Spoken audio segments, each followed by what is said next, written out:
Hindi dictation 100 शब्द प्रति minute 5 second में मैटर स्टार्ट होगा। Ready start.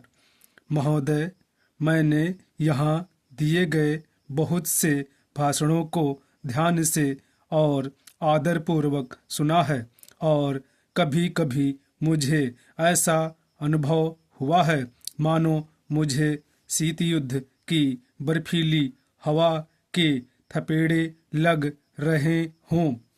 गर्म देश से आए होने के कारण इन ठंडे झोंकों से मैं कभी कभी कांप उठा हूँ। यहाँ महासभा कक्ष में बोलते हुए मुझे एक पुरानी घटना याद आ गई है।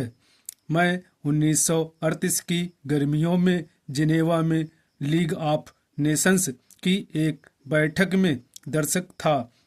हिटलर आगे बढ़ रहा था और युद्ध की धमकियां दे रहा था। यूरोप के अनेक भागों में लामबंदी हो रही थी और सशस्त्र सिपाहियों के पैरों की आवाज सुनाई पड़ रही थी। फिर भी लोग ऑफ नेशंस इस सब से बेखबर हर प्रकार के विषय पर विचार विमर्श कर रही थी, सिवाय उस समय के सबसे महत्वपूर्ण विषय पर। तब तक युद्ध शुरू नहीं हुआ था। 1 वर्ष बाद संसार में पूरे जोर शोर और विनाश के साथ युद्ध शुरू हो गया। कई वर्षों के नरसंहार के बाद युद्ध समाप्त हुआ और हिरोशिमा तथा नागासाकी के भयानक अनुभव से एक नए युग, परमाणु युग का सूत्रपात हुआ। इस विभीषिका की याद ताजा ही थी कि मनुष्यों ने शांति के बारे में सोचा और युद्ध को हमेशा के लिए समाप्त करने की तीव्र इच्छा पैदा हुई। उच्च आदर्शों के आधार पर संयुक्त राष्ट्र का जन्म हुआ, जो इसके चार्टर में शामिल है। लेकिन युद्ध के बाद संसार की जो स्थिति थी उसकी अनुभूति भी हुई।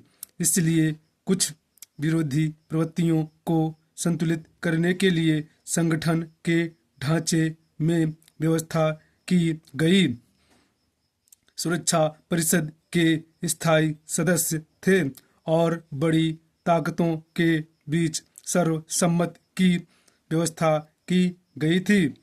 यह सब बहुत तर्क संगत नहीं था, लेकिन इससे संसार की कुछ वास्तविकताएं प्रकट होती थीं, जिसके कारण हमने उन्हें स्वीकार किया।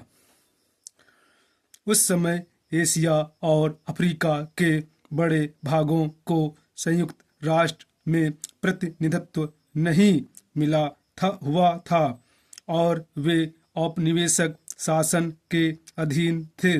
तब से दुनिया में उपनिवेश तेजी से कम होते रहे हैं और हम यहाँ अफ्रीका के कई देशों को स्वागत करते हैं।